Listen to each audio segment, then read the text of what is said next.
वर्णिवेशरमणीयदर्शनं मन्दहासरुचिराननाम्बुजं पूजितं सुरनरोत्तमैर्मुदा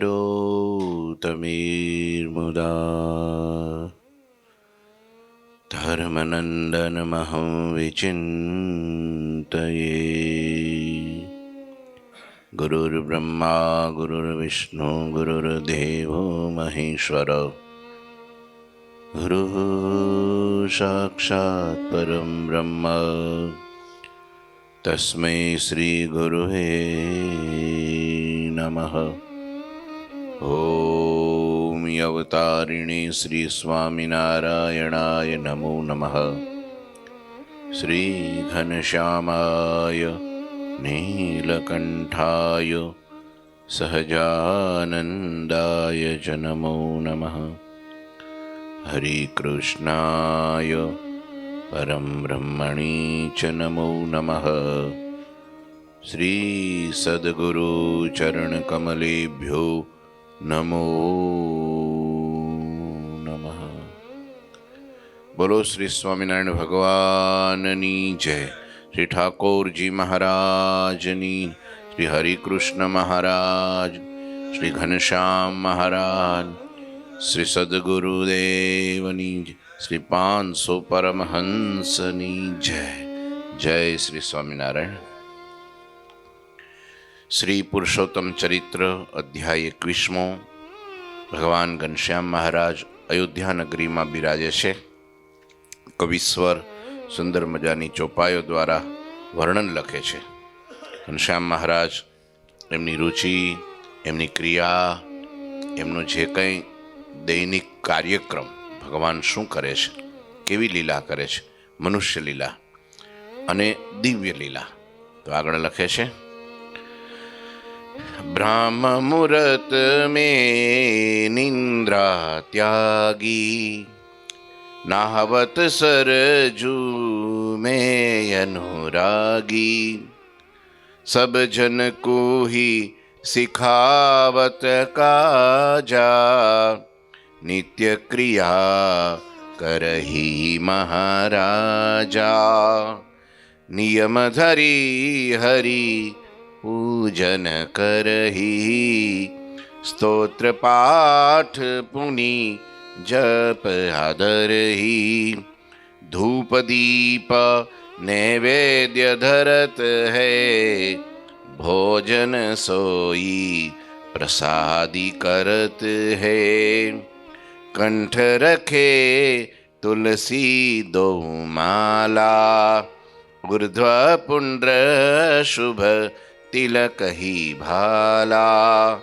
देवालय दर्शन को जावे, भक्तन की संगति मन भावे, राम कोट आदिक सुकहावे, राम जन्म भू और सुहावे, राम घाट अरु लक्ष्मण घाटा, ब्रह्म कुंड मन हरत उचाटा, ब्रह्म मुहूर्त में निंद्रा त्यागी।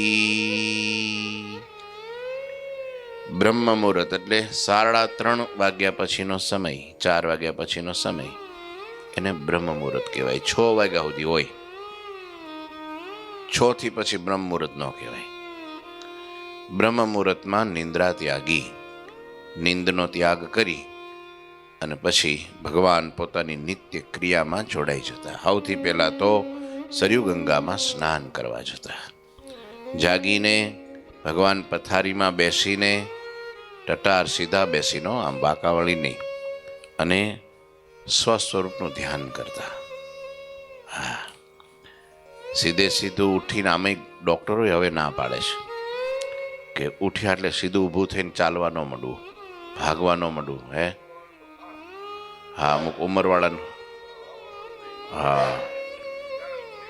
હા ત્યારે શું થાય, જે હૃદયની ગતિ હોય એ ત્યારે આમ બહુ શાંત હોય, અને એકદમ જ્યારે તમે ઊભા થાવ ને એમ એકદમ સ્પીડ પકડે ને એટલે ક્યારેક એ હૃદય બંધ પડી જતો હોય છે. એ હૃદય બંધ પડે એવા કેસ ઘણા બન્યા છે કે પથારીમાંથી સીધા ઝબકીને આમ જાગીને સીધા ભાગે એટલે એટેક આવવાના સંભવ છે. એટલે સાયન્સ પણ ડૉક્ટર પણ ના પાડે છે, આયુર્વેદ પણ ના પાડે છે. જ્યારે ધીરે રહીને ડાબા પડખે થઈને ઊભું થવું, સીધે સીધું આમાં ઊભું ન થવું, એમ કહે છે. કેળની તકલીફ થાય, નસની કંઈક તકલીફ થાય એટલે આમ ધીરે બાજુ આમ પડખા ભર થઈ અને પછી ઊભું થવું, સીધે સીધું ઊભું ન થવું, ક્યારેક કડાકો બોલી જાય. તો શાસ્ત્ર પણ એમ જ કહે છે. હા, પહેલેથી જ કહે છે, કંઈ નવું નથી. લોકો માને નહીં. આમ સાધુ સંતો કહે ને બીડી ના પીતા હવે કેન્સર થઈ જાય, તો કે એ તો વાંધો નહીં, હવે કેટલાય નથી પીતા એને થાય છે. એમ થઈ કે હા અને ભલું કરે ભગવાન. હા લ્યો, એ કે ન પીવે એને થાય છે. પણ ડૉક્ટર પાસે જાય ને કે હવે કેન્સર છે, હવે બીડી પીતા નહીં હો, નહીંતર હવે ખલાસ 6 મહિનામાં, તરત બંધ. બોલો, પેલો પૈસા લે તો એનું માને, આપણે મફતની સલાહ આપીએ તો આપણું ન માને, એને કઠણાઈ. પેલો 2-3 લાખ તો લઈ જ લે આમે, તોય પછી કે હવે પીતા નહીં હો, ખતરો છે, તો એને માનવાની. 2 લાખ 5 લાખ રૂપિયા આપીને એની સલાહમાં માનવાની, તરત માને, બીક લાગે. એના જેટલો ભરોસો આ માણસને એક વાણંદ ઉપર જેટલો ભરોસો એટલો ભગવાનને સાધુ ઉપર નહીં. એક પાયલોટ ઉપર જેટલો ભરોસો એટલો ભગવાનને સાધુ ઉપર નહીં. એક ડૉક્ટર ઉપર જેટલો ભરોસો, ચીરી નાખે પેટ પછી એને ખબર છે આવડો આ નહીં હાંધે તોય સીવવા દે. કાપવું પડશે તો વાંધો નહીં, કાપી નાખો પણ મને હારો કરી દો. પણ અંદર કાતર પડી રહે, અંદર દોરા થોડા પડ્યા રહે, અંદર હાથનું મોજું પડ્યું રહે, કોઈ શંકાઈ થાય કરવા દે. પડ્યા રહે ઘણા. હા, ઘણા એવા કેસ બને છે, અંદર ને અંદર રહી જાય. લો, નાનું સાધન હોય અંદર પડ્યું રહે, પછી ખબર પડે કે લે અંદર પડ્યું રહ્યું, તો સીવી નાખે. લ્યો, તો એનો ભરોસો ડૉક્ટર જેટલો, હજામ જેટલો. અને એક પાયલોટ આખું વિમાન ઉડાડે તો આ પાયલોટની ક્યારે બુદ્ધિ બગડે કે ક્યારેક હેઠું નાખે, ક્યારેક અવળી ચાપ દબી નાખશે, તો એવું થાય છે કોઈને? તો લાખો માણસો જાય છે ને. એટલો ભરોસો ભગવાન ઉપર કે ભગવાનના સાધુ ઉપર ખરો નહીં, એટલો નહીં થાય. એટલે પછી કે દુઃખ કેમ આવ્યું, તે આમ આવ્યું. શાસ્ત્રમાં લખ્યું છે એ બધું સત્ય છે. હા, અને એ બધું સુખકારી છે, એ પ્રમાણે ચાલે છે. આલોક ને પરલોકમાં એ જગ જીતી જાય છે. શાસ્ત્ર હંમેશા એને આંખ કહેવાય, એને રસ્તો બતાવે છે. આમ ચલાય, આમ ખવાય, આમ સુવાય, આમ કરાય, આમ ન કરાય, એનું નામ શાસ્ત્ર. વિધિ અને નિષેધ. વહેલા જાગી ભગવાનની મૂર્તિનું ધ્યાન કરવું જોઈએ. સૌ પ્રથમ બેસીને, ભલે હું વધારે નહીં, અમુક ધ્યાન કરે એટલે અડધો કલાક ધ્યાન કરે. હા, ના, મોડા જાગે તો અડધો કલાક તો એને પથારી છોડતા થાય. ધ્યાન તો ખાલી બાનું હોય. આપણે તો ધ્યાન જ કહેવાય ને. એમને બેઠા રહે આળા કહેવાય. એ આળા અને પ્રમાદ ને બધું ખોરાક ઉપર આધાર છે. સાંજે ખોરાક એવો લીધો હોય ને એટલે સવાર ઉઠવા ન દે. પણ હારે હળવું હોય, ખીચડી હોય, મગ હોય, કંઈક એવું હોય, કંઈક ફ્રૂટ હોય, કંઈક દૂધ હોય તો વાંધો ન આવે. પણ પછી કાલ શું બનાવ્યું હતું ભાઈ? ના, એ તો તમારે મોહનથાળ હતું, અમારે સંતોમાં હોય કંઈક હતું. શું હતું પેલું? શું નામ? કંઈક નવું, ભગતને યાદ નથી.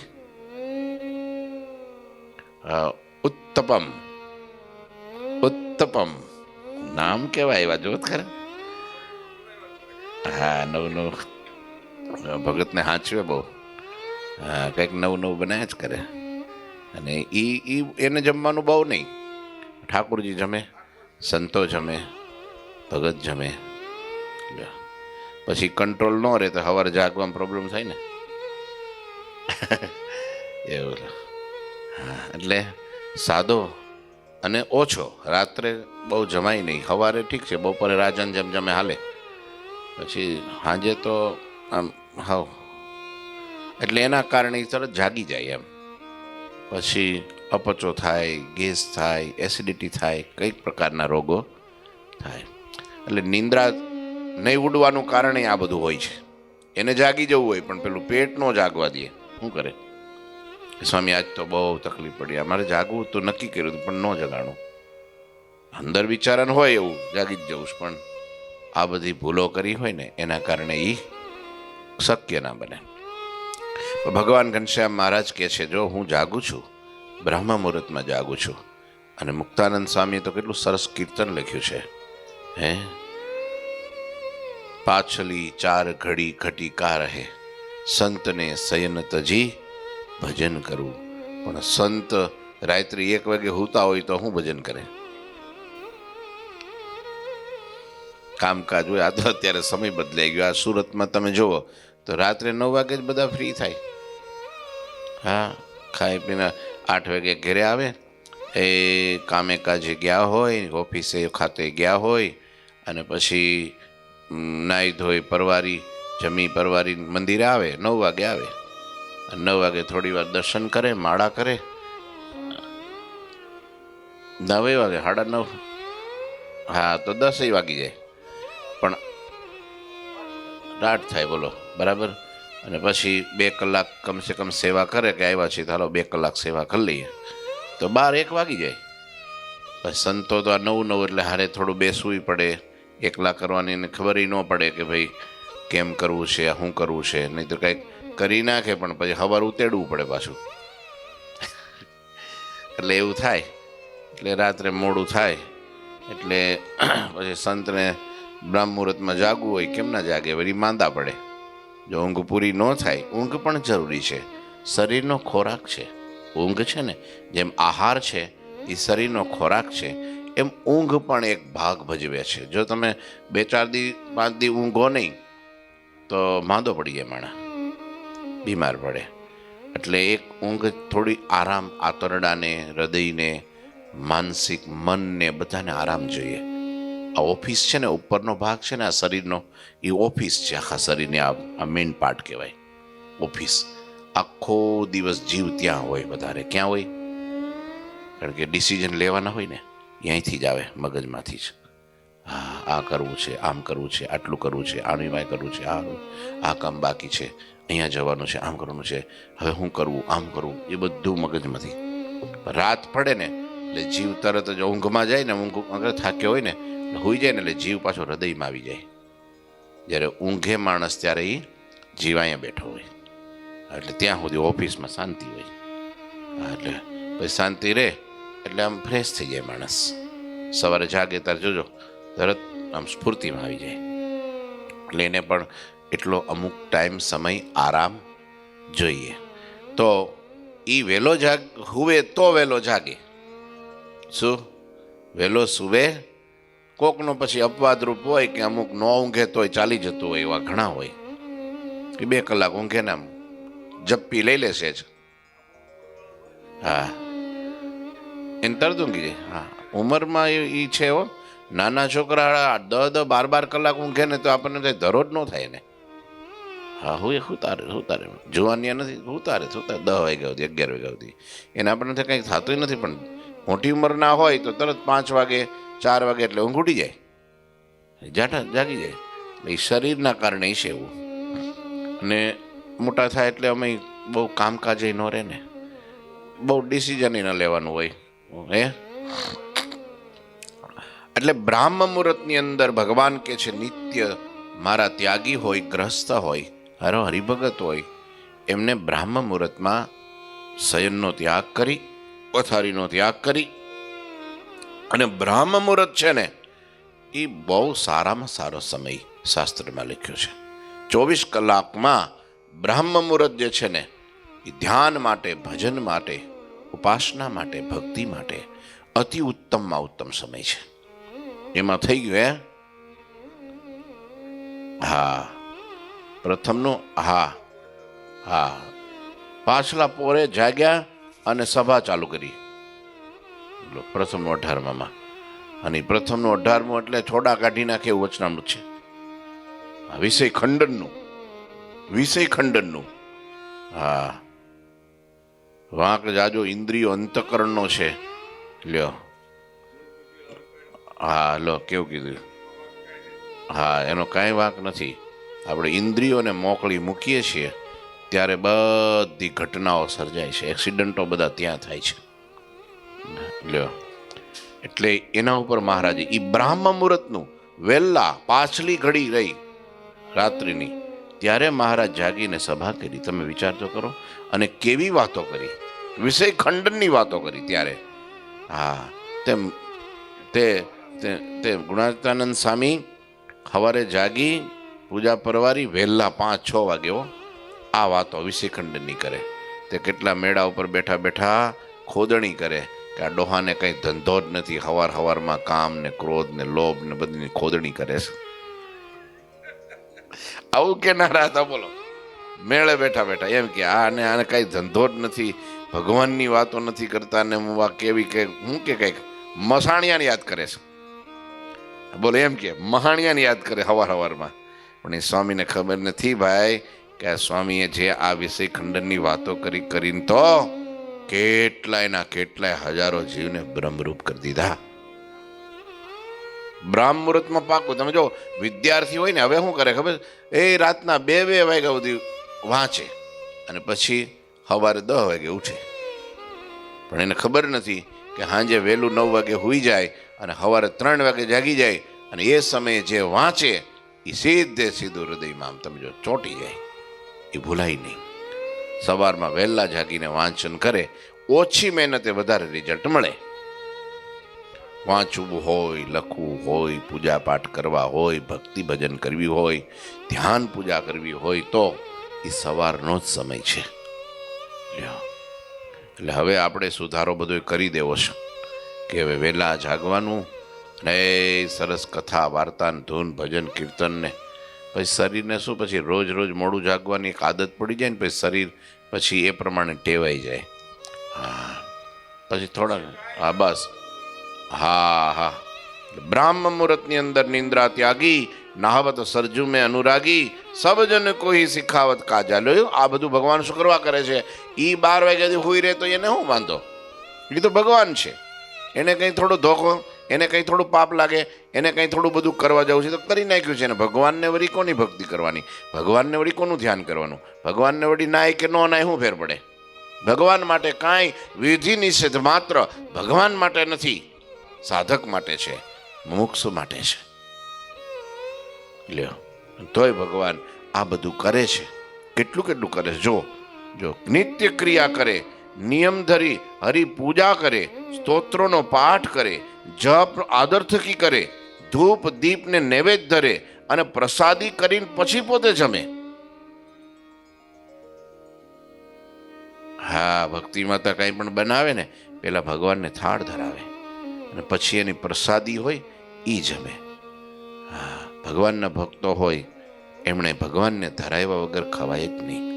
ખાય તો પાપ ખાય, પીવે તો પાપ પીવે. ભગવાનને ધરાવ્યા વગરનું, અર્પણ કર્યા વગરનું જમાય નહીં. કારણ કે ભગવાનને ધરાવે છે ને ત્યારે એ વસ્તુ નિર્ગુણ બની જાય છે, અને નિર્ગુણ બનેલી વસ્તુ ગ્રહણ કરો એટલે મોક્ષકારી કલ્યાણકારી બની જાય છે. હા, એનું પાપ ન લાગે. હા, તો સીધું દુકાને લઈને સીધું વળગાડતા છે એનું શું થતું ભાઈ? થેલીઓમાં ભરીને લઈ આવતા છે, લાવીને પાછા ધરાવતા છે કેમ ખબર નહીં. એક ભાઈ એવડા 3 દી પહેલા આવ્યા હતા, સાંજે ચાની કોથળી લાવ્યા 500 ગ્રામની સીધી. હાલો મહારાજને ધરાવો કે પ્રસાદી નહીં કરો. ચા ભૂકી આ શું તે ધંધો શરૂ કર્યો ચાનો. તો સારું કે ધંધો કરવા માંદો નહીં, પણ પછી હું સંતો પીવે ને આપણે લહેર પાણી લાડવા લ્યો કે થોડી આ ભગવાન માટે લાવ્યો છું 500 ગ્રામની કોથળી. મેં કીધું ભાઈ અહીં મૂકો ભગવાન પાસે સામે, ભગવાન તમારી દ્રષ્ટિ કરી દે, પણ તમે ન પીતા જોજો પાછા. પછી કે એનું બિચારાને ખબર નહીં એટલે શું કરે. પછી થોડી વાર બેહાડ્યા. હા, કે તમે ન પીવો કે હા ચા તો નોર્મલ છે, પણ બીજું ન પીવે તો સારું. સમજ્યા? પણ આ બધું છે ને કેફીન વસ્તુ ન પીવાય. બીજું, ભગવાન ભોજન કાંઈ પણ બનાવતા તો ભગવાનને પહેલાં અર્પણ કરે, પ્રસાદી કરીને પછી ગ્રહણ કરે. કંઠ મેં રખે તુલસી દો માળા, 2 માળા પહેલેથી જ બેવડી કંઠી હોય, એક સિંગલ ન હોય. આપણે ભક્ત અને ભગવાનની જોડી કદી છૂટી પડે નહીં. એટલે 2 માળા રાખવાની. શરણાગતિ માટે 2 માળા છે. એટલે બેવડી કંઠી પહેરતા, ઉર્ધ્વપુંડ તિલક કરતા, દેવાલયે દર્શને જાતા, ભક્તોની સંગત કરતા, અભક્તની નહીં સાધુ સંતોની સંગત કરતા. રામકોટ હોય, રામ જન્મભૂમિ હોય, રામ ઘાટ હોય, લક્ષ્મણ ઘાટ હોય, બ્રહ્મકુંડ હોય, આ બધી જગ્યાએ નિત્ય દર્શન કરવા જાતા. શું કામ જાતા? આ બધું શું કામ કરતા? કે સબ જન કો હી શિખાવન કાજા, બધા લોકોને શીખવાડવા માટે ભગવાન પોતે એક ક્રિયા કરતા. ઘણી વાર ભાઈ મારે ક્યાં કરવાનું છે, આ બધું તમારા માટે હું લખું છું, તો કોઈ કરે? કોઈ ન કરે. એટલે સ્વામિનારાયણ ભગવાને કેટલું પ્રેક્ટિકલ કર્યું, પોતાના સંતો પાસે કેટલું પ્રેક્ટિકલ કરાયું. સંતો તમે પહેલા કરો. હા, સંતો ગામડે જાઓ, ઉપદેશ કરો, જાઓ, ભગવાનની ઓળખાણ કરાવો, બધાને ઉપદેશ આપો, જાઓ, ફરો, વિચરણ કરો. પછી સંતો કે મહારાજ અમે કાંઈ ભણ્યા નથી, અમને કાંઈ શાસ્ત્રનું જ્ઞાન નથી, અમે હાવ અંગૂઠા સાપ છીએ, અમને કાંઈ બીજું ખબર પડે નહીં, અમે ગામડે જઈને શું કરીએ? અમે શું વાતો કરીએ? અમે કંઈ આવડતું નથી કંઈ શાસ્ત્રોનો અર્થ, તો મહારાજ અમે શું વાતો કરશું ત્યાં જઈને? મહારાજ કે તમારે વાતો નહીં કરવી પડે તો તમારું વર્તન વાતો કરશે. શું કીધું? તમારું વર્તન વાતો કરશે. જાઓ. અને સંતો જાય, મહારાજે જેમ કીધું એમ કરતા હોય, વહેલા જાગી ભજન કરતા હોય, પૂજા કરતા હોય, તિલક કરતા હોય, શિખા રાખતા હોય. એ સંતો ભગવાનનો જપ કરતા હોય, ભગવાનની એવી ભક્તિ કરતા હોય, બધાને મદદરૂપ થતા હોય, અને એટલું નિર્મળ હૃદય હોય, નિર્દોષ હૃદય હોય, નિર્દોષ જીવન હોય, સરળ સ્વભાવ હોય, મનમાં કોઈ પ્રકારની કુટિલતા ના હોય, અને જે આવે એનાથી ચલાવતા હોય, કોઈની પાસે કાંઈ બીજું માગતા ન હોય, કોઈ ભોગવિલાસની ભાવના નહીં, કાંઈ પણ કોઈ વસ્તુ પદાર્થની ઈચ્છા નહીં, કાંઈ હાવ નિસ્પૃહી. આવા સંતોને જોવે ત્યારે ભલભલા મોટા મોટા પાપી જીવો હોય, ધર્મી જીવો હોય, અજ્ઞાની જીવો હોય, જોવે એટલે માણસ સાધુ છે એ વન્નાઓ કેવું પડે હો. અને એટલું જ કહે, આ સંત છે બહુ સારા રે, ખરા કલ્યાણના કરનારા રે, એટલો જ ગુણ કોઈ ગ્રેસે રે, તે તો બ્રહ્મ મોલે વાસ લેશે રે. આમ જીવના કલ્યાણ સાધુ કરતા. બોલો, સાધુ બહુ સારા છે. લ્યો, જે ભિક્ષામાં આપે કોઈ દી એમને આ નહીં હાલે, જાઓ દો. હા, ને તરત લિસ્ટ આપે, લો 2 કિલો ઘી, 5 કિલો હાકર, લ્યો 10 કિલો આ, 2 કિલો આ. બરાબર છે, જોતું હોય પછી હરિભક્તોની રસોઈ હોય અને જાજા માણાનું બનાવવાનું હોય તો લિસ્ટ આપવું પડે. પણ પોતા માટે લિસ્ટ આપે. અમારા દાદા ગુરુનું એક નિયમ હતું, ગુરુજીને કહેતા વારે વારે કે બેટા ગામડે જાને તો જે હરિભગત આપે એમાંથી થાળ બનાવી લેવાનો. પછી એમાં જોવો તો કે રાઈ નથી, આમાં જીરું નથી, તો આ નથી, તો એવું પછી મંગાવવું નહીં. હા, જે એમાંથી ભાઈ રાઈ છે તો રાઈથી વઘાર કરી નાખો, જીરું નથી તો નહીં મંગાવવાનું, જીરું નહીં નાખવાનું. લ્યો, જેટલું આપે તેલ એટલામાં વઘાર કરી નાખવાનો, ફરી નહીં માગવાનું. પણ એટલું વિવેક રાખવાનો. પછી એ કે સ્વામી સીધું હોય 4 જણનું, પછી કે સ્વામી 15 જણા જમવા આવશે, હો બનાવજો રસોઈ તમે તમારે. સ્વામી ક્યાંથી બનાવે? હાંડલામાંથી બનાવે. એનું બનાવવાનું હોય તો કહેવાય કે ભાઈ આટલી વસ્તુ જોહે. પછી આવે 15 જણા લાઈનમાં બેસી જાય થાળીઓ લઈને, તો એને હું પછી થાળીને વાટકા પીરસવાના. એક ભગત હતા અમેરિકામાં, તે 2 રીંગણા લે આવે, ખાલી 2 રીંગણા જ શાકભાજી. કેટલા? લો સંતો ઠાકોરજીને થાળ ધરજો, સંતો બધાય સંતો જમજો. પણ બધાય કેટલા 7-8 સંતો છે, 2 રીંગણામાં 7-8 સંતો કેમ ના જમે? પણ તોય સંતો કે નહીં, હારું હારું ભગત, તમારો ભાવ છે ને તો તમે તમારા રીંગણાનું શાક બનાવશો. પણ અન્ય બનાવવાનું હોય તો બરાબર, પણ પછી એને ઘેરે ગયા હોય ને 2 રીંગણા લાવે અને 25 જણા નોતરા હોય તો 2 રીંગણા શું કરવું? હે? એટલે એ પ્રેમથી કેવું, પ્રેમથી એના માટે હોય તો, પણ પોતા માટે નહીં. લો, પોતા માટે સંતો એક કપડું ખાંધવાની હોય નહોતા માગતા. બોલો, હવે થોડો સુધારો કરવો પડે ને, કારણ કે એ વખતે તો હરિભક્તો કંઈક નહીં બહુ ખેંચ પડવા દેતા હોય. અત્યારે હરિભક્તો તો સાધુને હથેળીમાં રાખે છે. હથેળીમાં રાખે, કેટલી સેવા કરે. પણ સંતોનું સામે વર્તન જોવે, કારણ કે ભગવાને આ પાઠ શીખવાડેલા છે. તમારું વર્તન વાતો કરશે. પછી હું મોત શોખમાં રહું, ઠાઠમાઠમાં રહું, મારે બિલકુલ આના વગર નહીં ચાલે, મારે આમ નહીં ચાલે, મારે આટલું આમ જોશે, પછી આવું જોવે. હરિભગત કહેતો તો આના કરતાં અમે ચલાવી લઈશ જાજુ. તો છોકરાને વર્ષે કપડાં લાવવા હોય તો નથી લાવી દેતા, થોડું દૂધ લાવવાનું હોય તો નથી લાવી દેતા, થોડા ખર્ચા કરવાના એ નથી કરતા, અને ઈ બચાવી અને અહીં આ હરિભક્તો જો ને, આપણા હરિભક્તો આ રોજ સેવા કરનારા હાવ નોકરી કરતા હોય બિચારા. કેટલાય તો નોકરી ન હોય. બોલો, આ આપણા અરવિંદભાઈ છે, 7-8 હજાર રૂપિયામાં નોકરી કરતા હોય. બોલો, આખો મહિનો 8-8 10 કલાક કામ કરતા હોય, અને તોય પાછા સાંજ પડે એટલે અહીંયા સેવામાં આવી જાય. મોડે સુધી 12 વાગ્યા સુધી વહી હોય. તો વિચારો એ કેવી રીતના ઘર ચલાવતા હોય, કેટલી બધું સહન કરતા હોય. પતરાવાળા મકાનમાં રહેતા હોય, ભાડે મકાનમાં, એ પાછું પતરાવાળું. તો વિચારો, આપણને એમ થાય ઘણી વાર કે સારું એનો ત્યાગ જાજો કે આપણો ત્યાગ જાજો.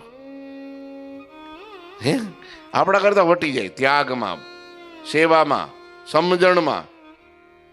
આપણે એમ કે આ કામ છે તો 2-4 દી રજા મૂકી દે. બોલો, સારું નથી જવું કામે, સ્વામીનું કામ છે ને.